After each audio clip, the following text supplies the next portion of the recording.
But when I want to give something which will give a chance to Israel, I will first start by doing something for the Palestinian children. It's the best way to support Israel by today. Let me first express also my gratitude to the organizers. Our meeting this evening is very special.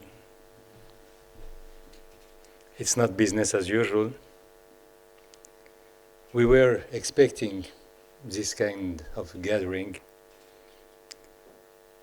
to see how we are all failing.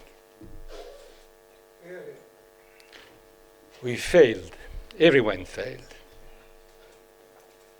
Israel failed. Israel is a loser. He won the war, but he is the one who is paying the highest price, like the Hamas. The world community also, in this context, is unable, as my friend Miguel explained it so clearly, and thank you, Miguel. I fully agree with all what you said. We are fighting for decades, but I have to accept for myself that I am also a loser and that I failed. And I'm grateful to you, Mrs. Hosseini, and to you, Yossi, my dear friend, for giving us a chance to explore and to visit the possibility of having something new, the Confederation, the umbrella for the two-state solution being feasible. But let me, I'm in a very special position, I have the privilege to be the advisor of His Majesty the King of Morocco. I am a Moroccan Jew, which I usually introduce myself by saying first that I'm 3,000 years old. Because usually, people don't know that Judaism arrived in Morocco more than 1,000 years before Islam and before the great Arab civilization. So I have no frilosity being the advisor of the commander of the Islamic faith, His Majesty the King of Morocco, being Jewish myself. And I don't have my Jewishness in my pocket. I have this privilege, but also this responsibility.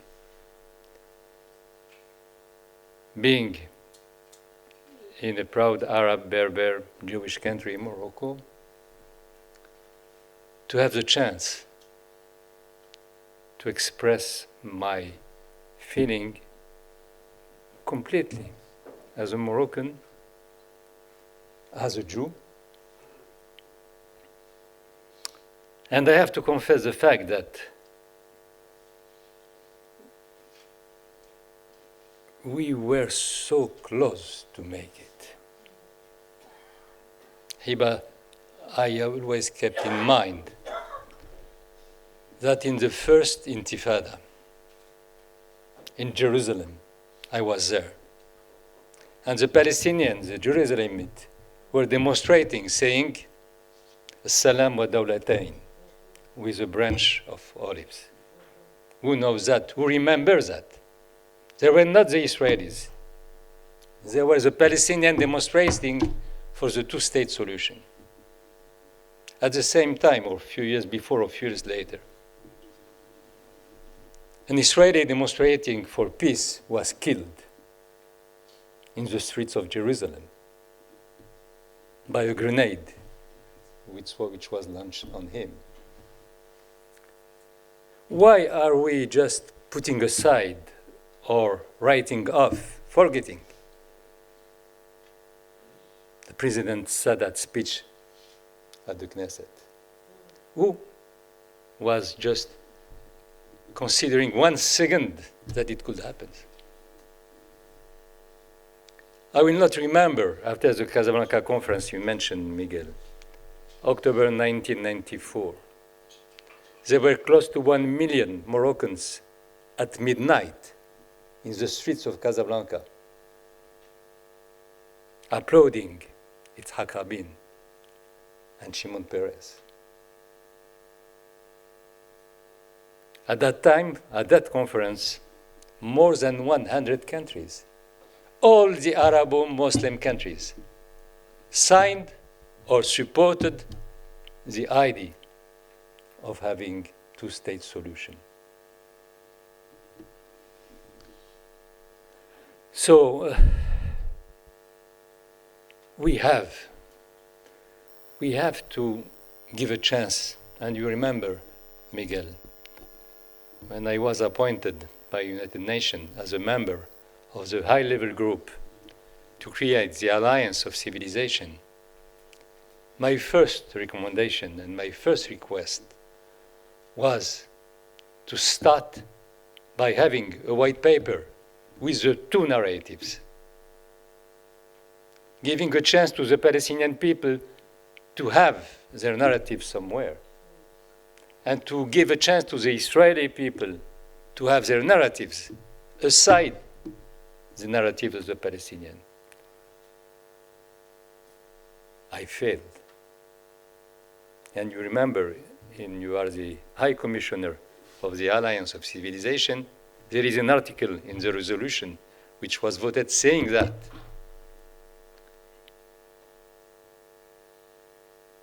But by today, who knows? Who knows that we were so close to make the deal and to give a chance to the two-state solution. The two-state solution didn't fail because it was not feasible, but because all the stakeholders didn't implement what was signed. Largely Israel, but also the Palestinians. So why not to deconstruct and to tell the truth to the people why it failed, and not just to try to say impossible. No, we made it impossible.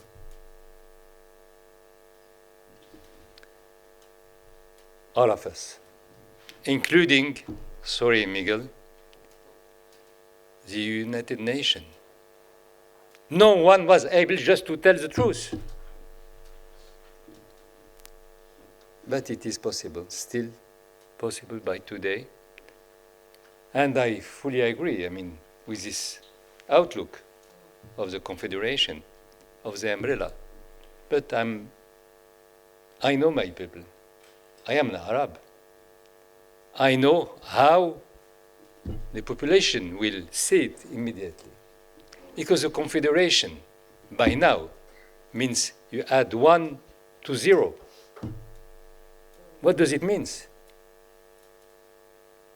I don't know, in the long run of history, that the national movement could, accept not to have a political answer to its national feelings, movement. Miguel explained it very clearly. And I'm sure I still consider that the large majority of the Israeli people will listen to it, just to keep it alive, Tell the truth. And I'm still keeping in mind that immediately after the Oslo Accord, you remember the pause in the Palestinian people. For long, 60, 70% of the Palestinians were supporting it. But we missed all the opportunities. We spoiled all the rendezvous.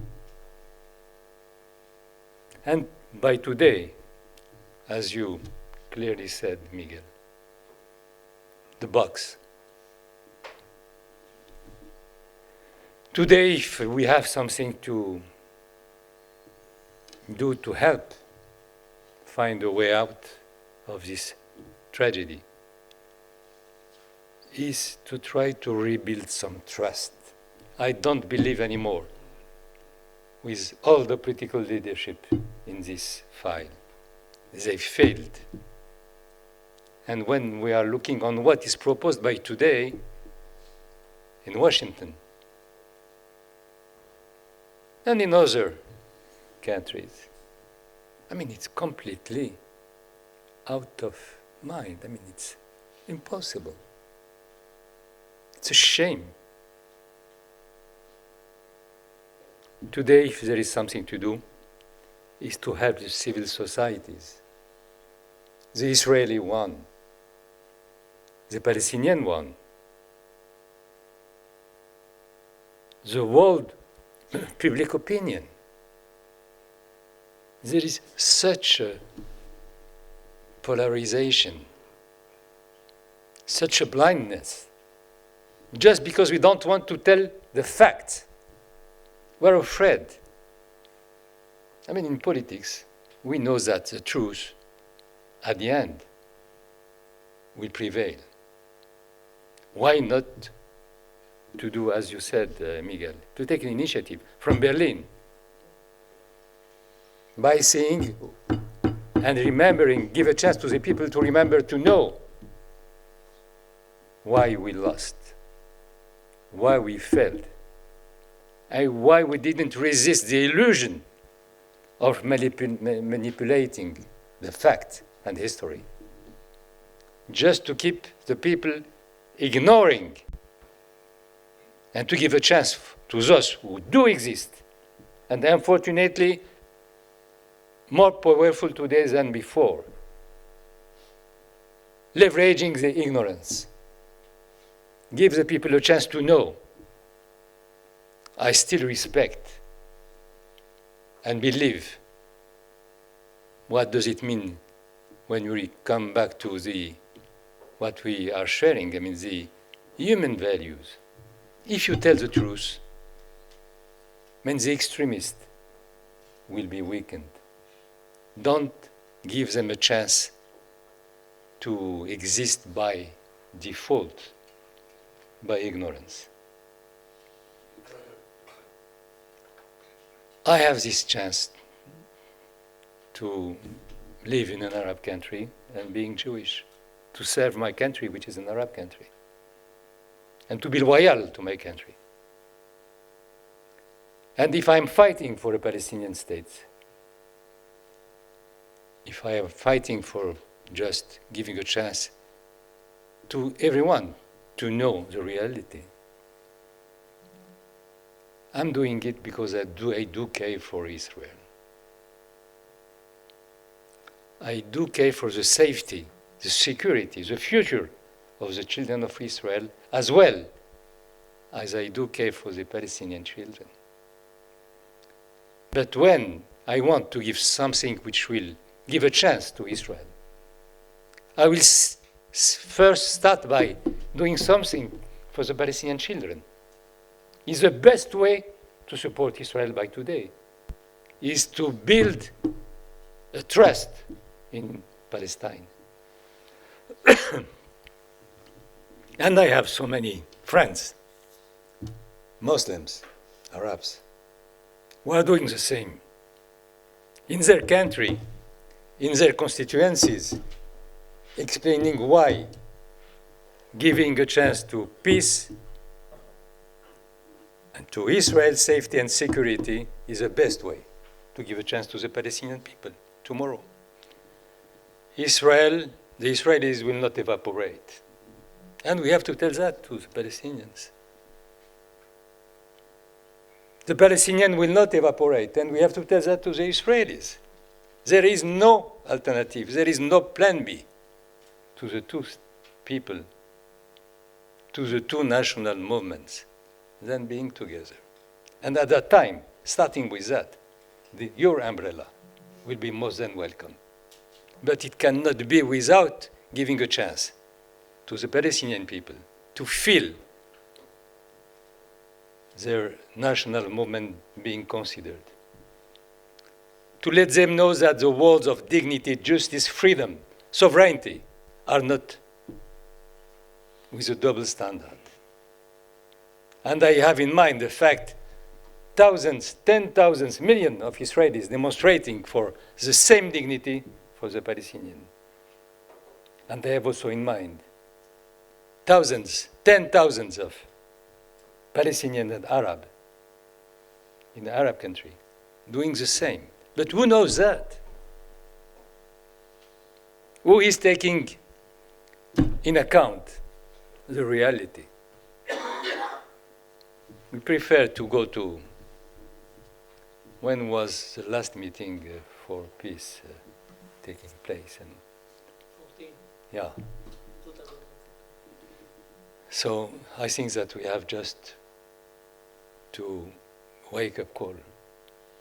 We have concrete references, concrete facts.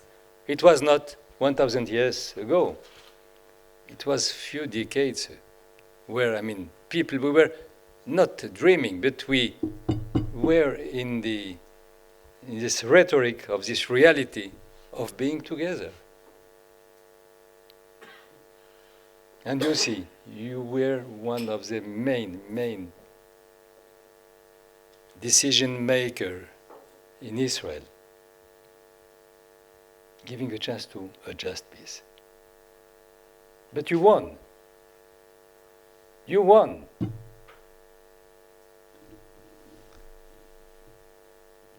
Sorry, I'm always in this little passionate when I have the possibility just to share my views.